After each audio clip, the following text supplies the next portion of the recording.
What's going on, everybody? I'm Tom. I'm Pat. And I'm Zach. We're best friends, and you're listening to the Reminiscent Podcast. They say you can't choose your family. Well, you also can't choose which era of music you grew up in. This is a weekly show where we discuss our favorite bands from adolescence and how they continue to shape our lives today. Each week, we'll head back to the early 2000s and take a closer look at the cards we were dealt. Alrighty, hello guys, how are you? I'm in the mood for some more tunes. Oh, yes, I also would have to say that I am in the mood for some more tunes. Okay. Well, the tunes specifically that we are going to deliver today are singular tune. I'm in the mood for more tune. More tune. A tune. Today we will be discussing Stacy's mother. More affectionately known as Stacy's mom. The song the song by Fountains of Wayne from mid 2003. We've touched on Adam Schlesinger, not Paul, in the past. The goat. And this would, I guess, be one of his most notable songs, right? Ooh, probably. That Thing You Do would be that's another episode in itself. But yeah, this is some of his best work, no doubt. We're from Erie, so we might know That Thing You Do more than most of the population. I think people does. know it, but they might not know that Schlesinger is the goat and wrote every song they've ever heard. Awesome. Well, yeah. What do you want to do? The fun facts first, or? Yeah, let's learn about the band a bit and the song, how it came to be. I can only remember when you mentioned Stacy's mom, it was a tough year in school for people named Tracy or Lacey or Casey. Because if it rhymed, you were going to have it said toward or at you relentlessly. The music video, which we'll touch on later, comes to mind as well. The characters in it. Then I was that age, so they seemed like regular aged people, but they are total, just actual children. I just watched it this week. It's weird looking back. It's it's weird looking back. And I didn't know that there was a nod to Fast Times at Ridgemont High. Anyway, we'll get more into that later. But yeah, let's do some fun facts. What was going on? 2003, we all would have been, I guess, 14 at this point. So yeah, the children in the videos were, I guess, more relatable to us. Growing up, everyone liked to talk about my mom as well. So I was just. When you say everyone, you mean? I mean you and Zach. Hey. No. No. Yeah, so I had a few fun facts for like the video itself. Stacy's mom was portrayed by Rachel Hunter, who is a New Zealandish supermodel. She has posed for Playboy, Sports Illustrated Swimsuit Edition, Rolling Stone, Vogue, etc. She also played her actual cast listing was Hot Mom in the Benchwarmers, and she kissed John Heder. Oh, dang. No way. There was, someone's hot mom, and that was her. That might be the most underrated movie of all time. It got an 11% on Rotten Tomatoes. Well, the world is wrong and bad. Yeah. And I will go to bat for that movie. I'll die on that hill easily without enjoyed that. I love that movie. I remember, and we've talked about it before, spending a weekend at Zach's house, and we watched that movie 3 times in one single day. Well, one of the greatest lines of all time is when Heder's in the movie store, like, not now, not ever. That's not what I'm about. And then Spade just like, all right, daytime Emmy. Like, it's a good movie. I don't care what anybody says. But what's interesting to me is the whole concept of Hot Mom came about kind of right around that time, around the turn of the millennium. There was obviously American Pie. They talked about Stifler's mom in the first one, just came out in 1999. The term MILF, things like that. And then also in 1999, there was a Canadian website called Cougar Date. In 2001, there was a book called Cougar, A Guide for Older Women Dating Younger Men. So there was this whole, like, I don't know if it was a rebirth or birth of the whole notion of the ability to find mothers attractive, but we were just becoming teenagers when it was definitely, I guess, becoming mainstream to know these terms and have it be a thing that was actively thought about.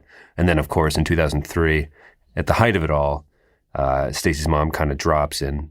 It was mainstream when it hadn't felt like it was before. Maybe it was we were just becoming teens. Yeah. Or maybe it just dropped. But do you guys have any thoughts or feelings on that? Like, it felt like, kind of out of nowhere. It just was like, oh, it's okay to find. Like, it was like, before then, it seemed like as a kid growing up, it's like, oh, parents are just parents. But then, like, all this stuff kind of shifted in like a 2 to 3 year period. It was like, interesting development.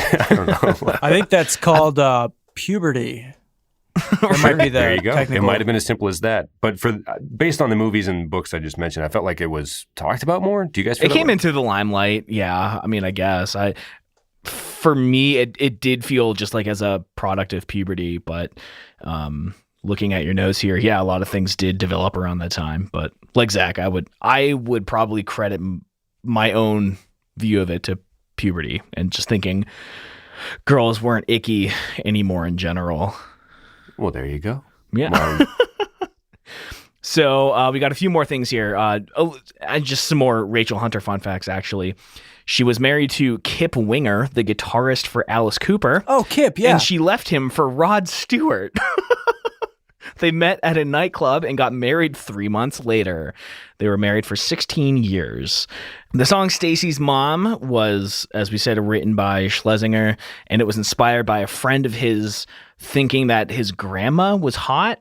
And there's a quote from Adam here saying, "One of my best friends, when we were maybe 11 or 12, came to me and announced that he thought my grandmother was hot. And I said, hey, you're stepping over the line. But at that point in life, I wouldn't put it past anyone." What would he not put past? That he would bang his grandma? Or like... I think maybe that he's okay, maybe agreeing that, okay, I see it. I understand. Makes sense. I too think my grandmother is sexy. If we ever get Schlesinger on the pod, I want to learn, just to make sure that's the only song that was ever written about his grandmother. Because if there are others, I want to look at the lyrics and find out if there's anything really behind that. So the song, the group had hoped to emulate the sound of the Cars, which right before recording, Pat, you played a sample of, I guess, the song they were trying to emulate, and it's almost like note for note, right? Yeah, just what I needed. I think there's a quote from Rick Ocasek that says emulate. That's kind of the whole riff. If you listen to both back to back, it's not pretty, but yeah, they emulated them all right. It sounds exactly like that song. So at its peak, it hit number 21 on the Billboard Hot 100, making it the highest rating hit in the U.S. The single certified gold with 500,000 copies sold, and by the time of reporting in 2011, it was estimated to be at nearly 900,000. The song debuted on the charts, and like the week it debuted, it hit the charts, and it stayed on the charts for 17 weeks. I feel like as a kid, it played nonstop for years, but concept of time changes, we'll say. The song did surprisingly well in Scotland and Ireland. Like, it was single digits on the charts in both those countries. It was the only ones where they were in single digits on the charts. And interestingly enough, it was one of the first songs to ever reach the number 1 spot on the most downloaded songs list of the iTunes Music Store. So they must have been rolling it out around that time. I wonder how many people made it their MySpace page song before MySpace died. Ooh. And that might have been a few years later. That might have been too early for that stuff. Yeah, you might be. No, it was too early because there right. was that summer before MySpace died that everyone had the Plain White T's song, "Hey There Delilah," as their MySpace song, yeah. and then MySpace was getting too tricked out, and then it died. Never mind. I'm about 5 years too early. I apologize for interjecting. Just 2 more here. It was nominated for a Grammy for the best vocal performance, and Bowling for Soup did a cover of it in 2011. I've not That's heard awesome that. because Schlesinger wrote High School Never Ends for them. Like, I know. Probably a few years after that. Yeah. Yeah. Interesting. So, yeah. So that's all I had. I think the Rachel Hunter thing with the connection to Benchwarmers was probably the most interesting thing for me. That's all I got. I think should we go right into the music video? I mean, the music video was arguably as important to the song itself and its reception and its play on MTV and things like that as the song itself, right? Yeah. I could be wrong. Or is it just the notion that I mean, why was the song famous? Can we try to answer that question? Like, is it just because no one had ever I'm like, I'll die on this hill. I'm willing to. But like, again, 99 American Pie uses the term MILF. There's books, there's websites. This is like coming into the mainstream, the terminology for it, the thought process for it. Not that it had never been thought about before, but to bring that whole concept into the mainstream. No one had ever sang about it in a pop song before, or maybe they had, and they probably have, but was it taboo enough to be famous for the reasons of just like, oh, haha, they're singing about someone's mom? I don't know. It seems like it had to have been taboo to some degree, because, I mean, or is it just catchy enough to be a pop song and be popular on its own merit? I think it was catchy enough to be a pop song. I enjoyed Stacy's Mom as the song, and a couple other songs on the Fountains of Wayne record. That particular one, Welcome Interstate Managers, were also pretty poppy and pretty nice to listen to. So, what else was on that one? Hackensack, which I like Hey a lot. Julie, yeah, and Mexican Wine and Bright Future in Sales. Like there's 17 songs. Oh yeah, on Bright that. Future in Sales. There's It's a good record. 17? There's 17 songs on that album. Yeah. Wow. We're going to do a Fountains of Wayne episode in the future, for sure. Okay. It sounds like it's warranted for sure. And a Schlesinger one on top of that. I think course. it was just a super catchy song that people like to sing, but also there was like its target demographic would have been around the age of the children portrayed in the video who were having similar feelings. So I think it was a perfect storm of all of that, but the song itself was good enough just to stand on its own. But it was the other things, I guess, that probably boosted it and kept it on the charts for as many months as it was. Do you guys have any where you were when you heard it the first time memories? I have a memory of being in Doug Salawato's mom's van with Ryan Mueller singing it, but part of me thinks that might be a made-up memory because I can't remember anything else. They played it at, what was the name of that venue? The Summit, right? Yeah, there was that Summit show, which was technically the Foreign to Par reunion show, like 2 months after the last show probably happened. But that's the memory that I have. I don't know where we were going, but I think Adam played with them during that show or something. And Adam was trying to keep a whiz. He's like the most technically sound guitarist I think any of us have ever met. He was filling in for people all the time. And they brought the house down. Did we play before or after them? After. I think we played last. But wow. Headline the show. No. That's not true. Close to Home headlined with not Close to Home. Yeah, Close to Home. You're right. Nevertheless played. Because I remember missing them because Hannah and I were fighting on the phone. Ooh, was it the Razor? A new, I think it would have been was it Samsung Alias, the phone that like flipped landscape and flip phone way. Kind of like, but I do sidekick? remember that in a newly stressful long distance relationship for my first time. Ooh, okay, we're piecing the puzzles together here, aren't we? As we go along with every episode. So my false memory was Adam knew what song it was. He was trying to keep it a secret, but he was in our band. So yeah. He was trying to give us some hints, and he said that it was like, he gave like a position in the alphabet. So I was looking through my iPod that's what Shuffle. Doug did too, because Doug picked me up and gave me a ride to that show, and he's like, we're covering a song by a band that starts with the letter F, and he made me like guess which letter of the alphabet and stuff before I finally got to that. I was there with you. Yeah, and I was like, Foo Fighters? What Foo Fighters song are you covering? You guys aren't that metal. And I should have known. I just looked, the last thing I would have pictured was Fountains of Wayne. They weren't on my iPod Shuffle or whatever, the iPod Nano at the time, so I didn't guess it. Like, they said it was a one-hit wonder, and I was really confused, which... it's embarrassing we didn't know it based on the clues they gave. But I was like, are you sure you're not covering Reliant K? Because Sam always listens to Reliant. Like, I'm like trying to like script their own lives for them, like super unfairly.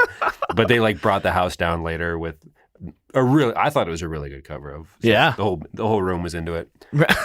Which speaks to, like we were talking about just now, just like 10 minutes ago, it's a poppy enough song to have probably been famous regardless of lyrics. Yeah.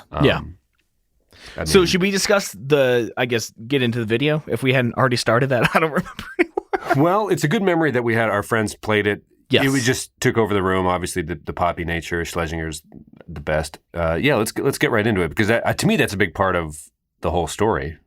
a big part. Yeah. Getting into the video, before the video, I was watching it today. I was airplaying it to my Apple TV, and the ad I was served before the video, I can't say her name too loudly because there's one in the room, but the commercial said, Alexa, buy like eggs or something. And then mine went off and almost bought eggs off of Amazon. And I just thought that was a super irresponsible commercial. Yeah, for sure.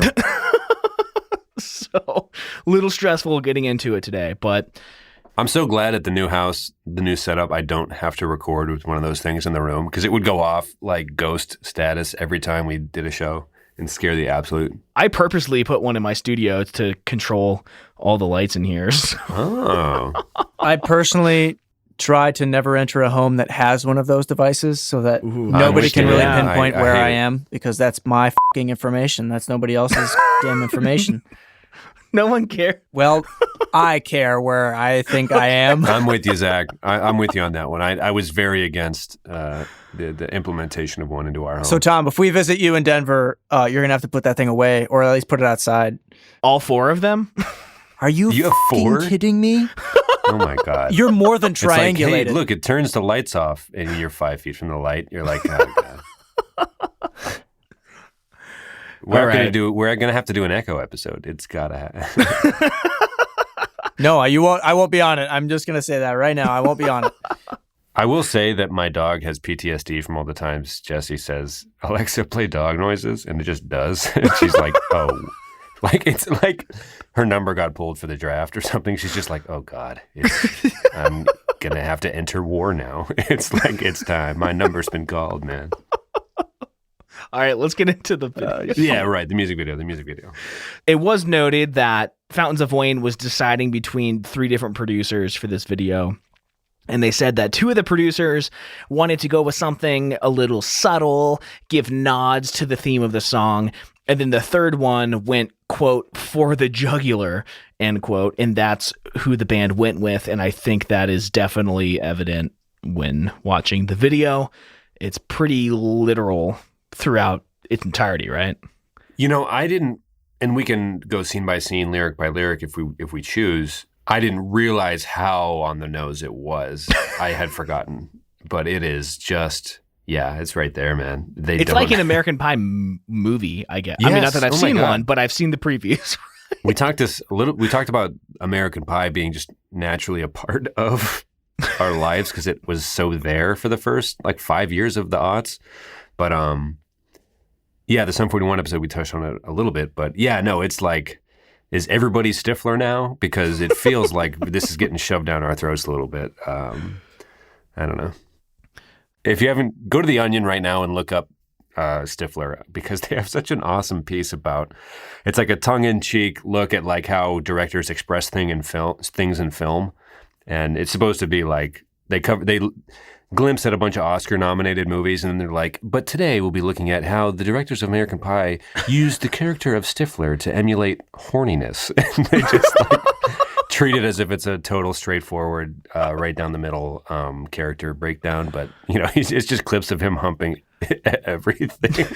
Jesus Christ. Anyway, it's, damn it, what a rough time to have to grow up, man, really. I, too, have never seen any of the... Again, like we said last movies. week, or I guess however many weeks ago, I forget which order these are getting published in, but they made freaking like 7 of those. There's like made-for-TV ones about the brothers of the main characters from the first, I think, 4.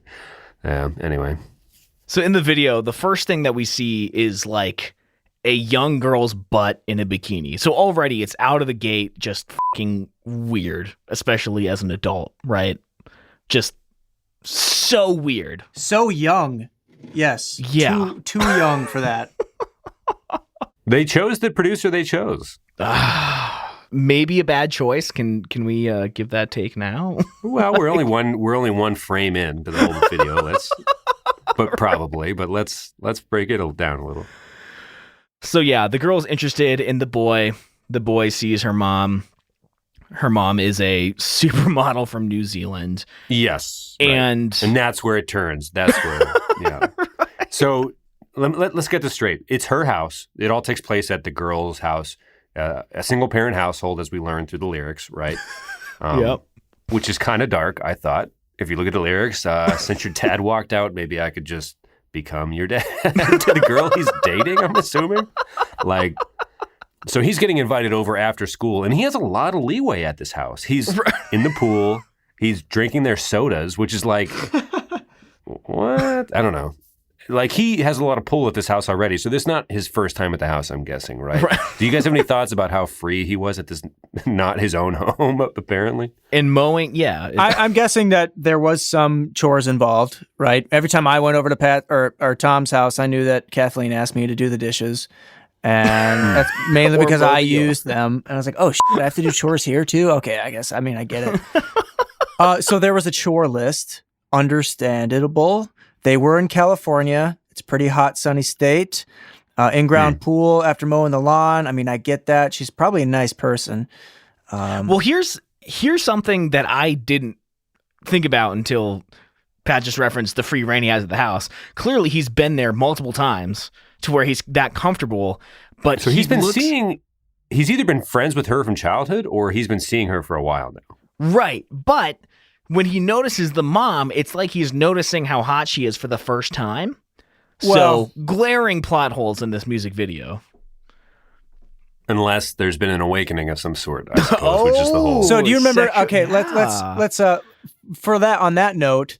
Yeah, every time he sees her, it seems like he's seeing her for the first time, and the bells are chiming, and he's just like, wow, she's so hot. Do you remember in Wayne's World where they pull over next to the music store and Wayne gets out and stops out and he gets next to the glass and looks at the Fender Stratocaster and he's like, oh, sure. and he's always starstruck by it.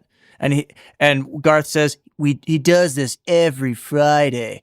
Well, I mean, every Friday he's starstruck by the guitar. He loves it. He's in love with the guitar. So, I mean, imagine young man going over to Stacy's house once a week, maybe twice a week, and seeing Stacy's mom.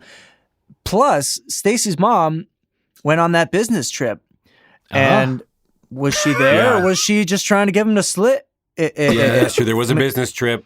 And I think what you're referencing, Zach, with every Friday, I think you're right in the sense that there had to have been a mowing schedule of some sort. Like, is it possible he wasn't even seeing Stacy? He was just at the house as maybe a neighbor boy and had to be around Stacy, and perhaps she was trying to woo him. And this is his letter to her saying, with all due respect, I know we've grown a bit over the summer, but I'm a man now. I make my own income. I've been mowing the lawn for quite a while here at this estate, and I have eyes for your mother, dear Stacy. Yeah, it's just kind of like, is it possible he and Stacy aren't even dating? He just had a job at the house for that long that he has to make it.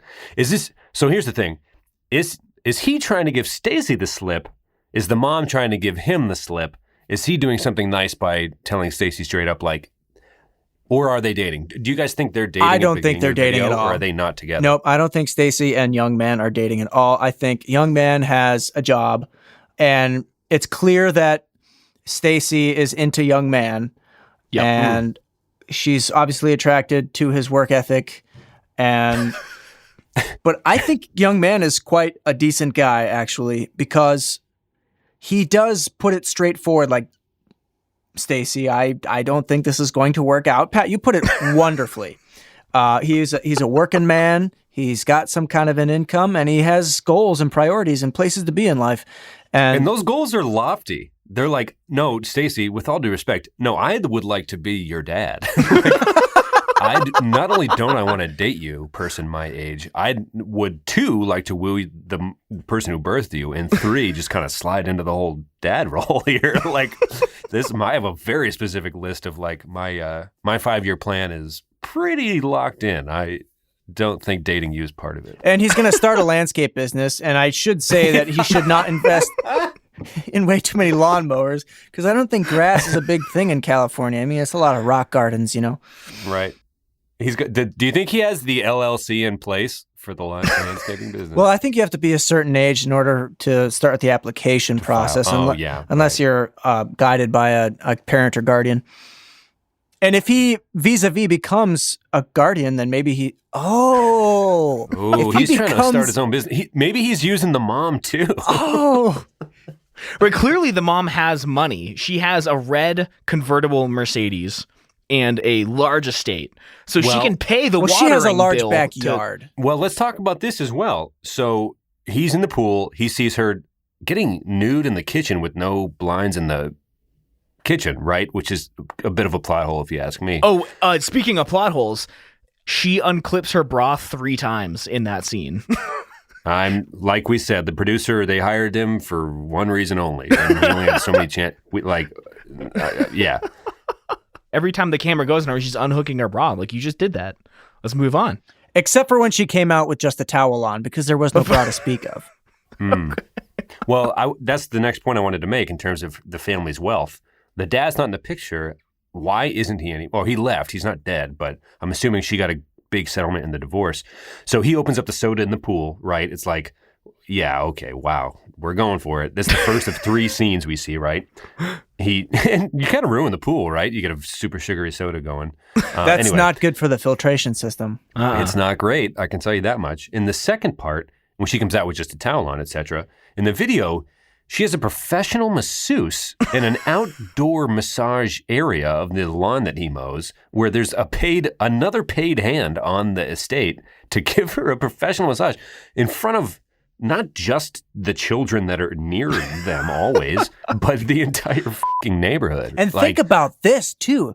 If you're in a backyard and you're getting a professionally paid for estate massage, you're going to pay for that type of relaxation with a lawnmower going? I mean, he must be clearly way across the yard, so maybe it is that big. Because I personally would not want to be massaged with a fucking lawnmower, just blasting and throwing It's rocks. not a very relaxing environment. No, it's not. But she's desperate for attention. That could be it, Tom. She could be desperate for attention. Or was she living her life and this teen who was probably there to be with, she assumed her daughter because they're the same age, which is super clear. And she had no idea that he's just kind of keeping super tabs on her the whole time. Like, are we sure our work ethic dude's the most stand-up guy as we kind of unpeel layers and layers from this banana and or onion?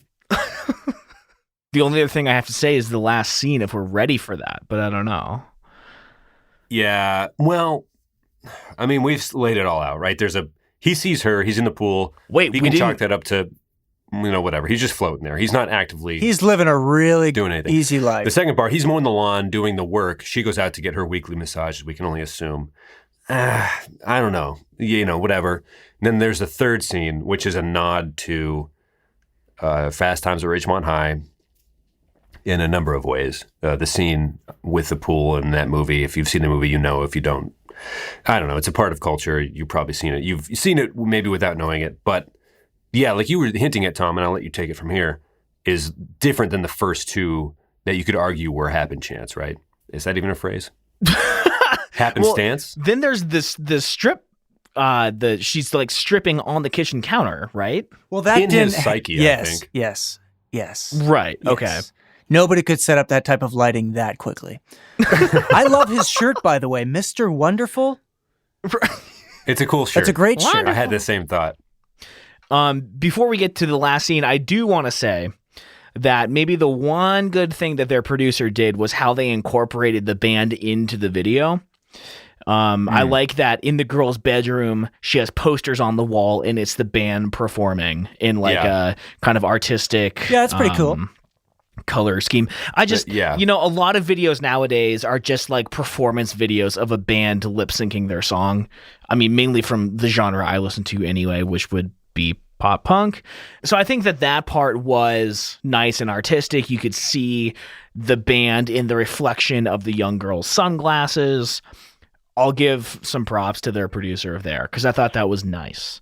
It's kind of like when we talked about on the Sum 41 episode, they listen to their own song pulling up to the pool for the In Too Deep music video. Right. Yeah. Here, it's kind of cool that the characters are watching TV and they happen to be watching the music video they're in kind of on the television, which is a nice touch. The last scene we see is the young boy in the bathroom, close up on his face, and it's assumed, or maybe, I hope I'm not wrong here, it's assumed that he's jerking off, right? I mean, it's a nod to a specific famous scene in cinema, which is the Fast Times thing where Yes. They're recreating something that has already occurred. So I think you're correct, Tom. Yes. Okay, I haven't seen it, so I thought in the movie, the older brother of the sister comes home. They're having a pool party, and the sister's friend, whom the older brother, whether he seems to not be able to help himself, and finds the sister's friend attractive, and then the scene plays out as it does in this particular music video. I'm trying to be overly diplomatic about this, but you are correct from what I could glean. Because my mind went to Grandma's Boy, because that's what I've seen, not the other Well, one. that would have been a hell of a turn for the music video to take if it went after the Grandma's Boy scene. God, man. Right. Oh, I forgot about that movie. Yeah. Man. Oh, God. But the very last few frames, the girl walks in, sees the boy's embarrassed. The girl shuts the door, turns around, and looks very pleased with herself, right? It's not, I don't know. I don't even know. Can we go past this part? They're just too young for this to be happening. I am 100% on board. It's too young for the scene. I don't like it. Anyway, very weird watching back as an adult. Like this, Right. Too young. It was very different to see it in real time as a being 13. the age of the people in it. I wonder if the people in the band who are not 13, who wrote the song at the time, I wonder if these were discussions that were had.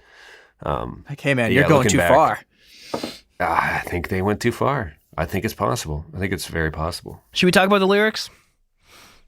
I think if you guys have any pointers to make, I've kind of dumped my takes on it, that it's oddly heavy with the dad not being around. Did they have to? I know it's a pop song, but that's kind of why anyway, we're doing the show. We might as well take a look at them, yeah. So how about this?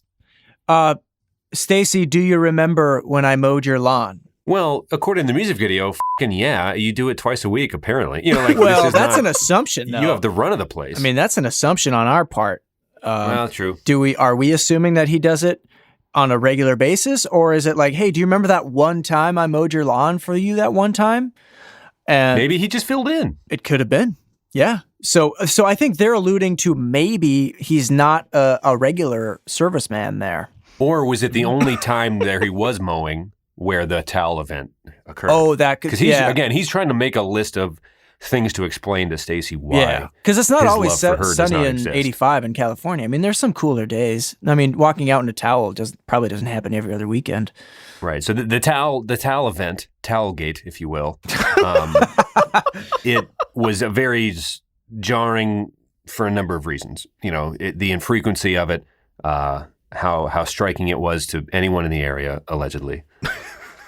I do like that he's the song is a presentation to Stacy. I guess it is the slideshow of sorts. It's just like, here's why we can't. Like, one, let's just go the Oedipus route right away. There's some parental love going here. It's not Oedipus because it's not his mom, but let's just knock that out right off the bat. It could have been as simple as like a circle yes or no type note in school, but yeah, I mean, he went a little further. So like I said, you're so right. That's the age where you just fold it up in a piece of paper and circle the Y or the end. Like, that's how that would have actually played out. This young man went to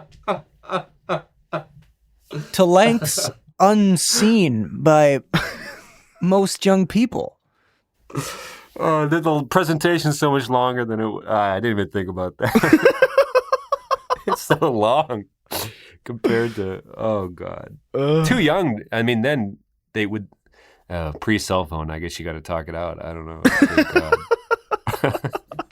Well, I mean, Mom had a cell phone. And judging by the size of the estate, I would not be upset or surprised if Stacy didn't have a cell phone herself. It probably would have been a lot, like a pay-as-you-go type thing, like buy 10 minutes on the... But, I mean, how I don't many know. minutes does their plan have? That's what I'm curious about. They're probably international calls, too, if she's a supermodel from New Zealand. Well, yes. I don't know if she is a supermodel in the story. I just think that's some fourth wall type stuff, right? Well, again, is the money from business ventures or is the money from the settlement from the divorce? Because the dad's not around. I think it's presumptuous to assume that it's not her own money. She had a business trip, right? She is gone for a while. First of all, who's watching Stacy? Was it the boy? Is this a new house? Is she kind of flaunting what she recently got in the settlement and now But has a brand maybe new she's house? a self-made millionaire, Pat. You're probably Maybe right, she's a Tom, business because mogul. she just got back from a business trip, although she could work for like a gas station and she went to go look at some new gas or something. I don't know. No, I think you're right. Yeah, I think you don't just like coordinate all that stuff and have the estate if you hadn't. Maybe let's, for the sake of the money, right? Maybe she got the good settlement, maybe not. She's probably in the fictional story of the music video what she is in real life, right? Probably jet setting, things like that. Maybe that led to the crack or the fissures in the relationship with the husband to begin with, being on the road so much. I mean, hell, it's hot out there, it's hard. Who knows what the husband had to put up with? Long nights. Well, no, I don't know if that's what I'm saying. I'm saying it's possible. She might be self-made. I don't know why we're going on this path anyway. We might cut it out. I think she's self-made. Sure. I mean, yeah. I that's sure just hope me. she's self-made. I mean, what kind of people do business trips? Yeah, that's true. She does a business trip. There it is. It's in the lyrics. But was she there? Or was she giving him the slip? So maybe she wasn't. I don't know. So the boy, let's get this. Can we break down that lyric real quick? The boy is wondering if she left without telling him because she had just a regular adult she had to attend to, or whether or not she was trying to avoid him for relationship purposes. Like, I think the music video makes it pretty clear that he's just spying on her. Like, you think she's trying to give me the slip? Or maybe that's the whole naive nature of the whole thing. Of the whole letter to Stacy, right? Is like, of course she doesn't love you back, you dingus. You dingus. I love it. All right, Stacy's Mom. Does it deserve to be #1 downloaded song on iTunes for the time? Well, what else was released in 2003? I'm not going to tell you. We haven't done the draft yet. Yeah, we don't want to reveal these cards. Right? I got a list going, but No I'm not going to tell you, freaking man. way, man. Am I going to let this drop? It's too cutthroat. Anyways, I would vote yes. I think it's a killer song. I do. Also, one more point I wanted to make.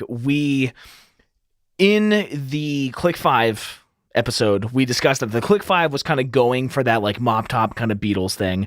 The portrayal of the band in this music video was very Beatles inspired. And I think musically a little bit, like a lot of the harmonies and vocalizations were too. And they were trying to model themselves after like the Cars, like things from that era. So I think Adam Schlesinger, having written this and the Click 5's music and That Thing You Do, I'm just starting to see all these common threads through these things. And I think that's interesting to like know that there's one person involved in it and you can see their influence in all these different things. I really like that, watching the video back as an adult, knowing what I know about Adam Schlesinger now. Like, say that again. Like, the thread of like the way those pop songs are similar. Well, okay, so That Thing You Do has vocal similarities in like the harmonies and the oohs and stuff in the chorus to this song. And also the band in this video, as the posters on the wall and on the TV and stuff, had like a Beatles inspired look, which the Click 5 did also. And Schlesinger had a hand in kind of developing that band as well. So it's just all those things together. I see a lot of similarities between the imagery and mainly a lot of the vocals and the choruses and stuff. So yeah, the way he builds his pop songs. Yeah, I think finding out about Schlesinger was like a big gem for this show. Yeah. Well, you found a producer for upcoming shows that we're going to be talking about, which I'm excited about as well. Yes. Oh man, that's another gonna be one a of good those episode. like. There's going to be, as we do this show, there's going to be, I don't know if you want to drop the name now, but some producers and songwriters and things that kind of link certain things together. It's exciting to learn about this stuff. Schlesinger is definitely one of those those folks. Yeah. Any closing thoughts? Good song. Great song. There's an innumerable amount of rabbit holes we could go down to try to figure out where Stacy's mom got her money how she That's the important thing. how she made it. Good for her. Is the dad alive? And would they have told the kids whether or not he was? Or is it one of those he went out for a pack of cigarettes type things, but that dude's dead? Did she kill him? You know, I think that there's a lot we can unpack. But I think it's clear that our young man, our protagonist, is he or is he the creep? I don't know. Is the mom the protagonist? I'm not sure. Who's the good guy? I think for the sake of the video, he is the main character, though. Yeah. And I think Zach's right. And I think Stacy is probably getting gypped hardcore because she clearly has feelings, but it's almost Shakespearean in a way, you know, like it's tragedy in real time. I mean, Stacy, she's not going to win. The mom can't win. She doesn't have a partner throughout all this. The son is never going to win. It's really a Shakespearean tragedy. It is California. Anything can happen. Yeah. Well, you can't buy a new house after 2020 without solar on it, though. That's one thing that can't happen. Oh, new energy, green energy is worth a shot. I don't know. We're not the political show, but and we also know that video wasn't shot in Canada because they don't have in-ground pools in Canada. Well, we've covered that. That's for sure. All right. Before this gets any more off the rails, let's give our songs of the week. John. I'm going to go ahead. Another Snail Mail tune. Ooh. Yeah. Last week was Heat Wave, or one of the weeks previously. This week, I'm going to go Pristine. It's a good record, and it made like a big charge at the end of this year for me in terms of one of the best records of the year. But Snail Mail, Pristine. She, live, I'm not sure, but I'm still on the fence. But the record's great, and Snail Mail, yeah, brings the thunder for real. Great tune. Cool. Oh, well, man, I just, struggling. All right, I'll go there. Blue Umbrella. It's a John Prine song. And I haven't been listening to much new material recently, nor have I been listening to much of the radio or anything here. I've just been I just haven't been listening to anything. I'll make it simple. But I did plop on that old album the other day down here in the musical dungeon while I was finishing up my squirrel hide. And there it was. I have a song. I forget. It was from a movie or a TV show. And it was a really catchy song. Googled it and found out it was called Oh My God by Ida Maria. It's kind of like, not quite femme punk, not in that far in that direction, but kind of touching there. It's a catchy song. I don't know. I feel like when I heard it, I was like, oh, this might be something Pat would like. Just kind of that grungy. I think if I remember correctly, a little surfery at times. Kind of like some of the stuff Pat would have recommended, I guess. Right? Yeah. Ooh. So yeah, I'll give that one. I think every episode we made from like episode 70 to 79 was all me rediscovering or discovering for the first time what Best Coast was. So yeah, no, give me all the surf rock. And I hated it all. You despised it. But whatever, to each their own. Best Coast rips. So let us know how you think Stacy's mom made her money. Yeah, this was can we just talk for like a minute about this? Ended up being like one of the weirder episodes to record. I was like, oh, cool, Stacy's mom. Yeah, what a fun song to talk about. But it's got elements of it that are just like, why, man? Did we even have to do this? It was a highly uncomfortable episode, I think. Is that fair? Yeah, more so than I would have imagined. I remember it as just like a song that featured people in a music video that were my age, and it was like, oh, this is catchy, everyone's singing it, la, la, la. But looking back, it's like problematic as music video, and just a catchy one-hit wonder. It's only weird because we sat down to talk about it for an hour. Maybe that's the only reason it's weird, but maybe it's just a catchy song and I'm overthinking it. But a strange one. Is that fair to say? Yeah. Let me close it out with this. I think we opened with it was a bad year for anyone whose name rhymed with Stacy. Yeah, Lacey, Tracy, yeah. On Casey. geniuslyrics.com here. Someone doesn't quite get the concept of rhyming. The top quote is, Nancy's mom has got it going on. # Stranger Things. Oh, man. Ooh, And that was from yeah. 8 months ago. So I guess That's on Genius Lyrics? I've never seen anybody hashtag that. Right? Like, that's not a thing that Stranger Things fans do, is it? I don't know. Like, of all the things they talk about from the show, it's not like, oh, man, Winona Nancy's Ryder still mom. got it. Like, that's not even in the top 100 things that I would think to talk about first about that show. Like, wow, they really accentuate that, don't they? No, they don't. They cover her in like a blanket of a shawl, and she's just worried about her children the whole time. Like, that's not. But Cara damn it. Buono is pretty sexy in that show. I gotta agree. Who's that? Nancy's mom, Mrs. Wheeler. I don't. Interesting.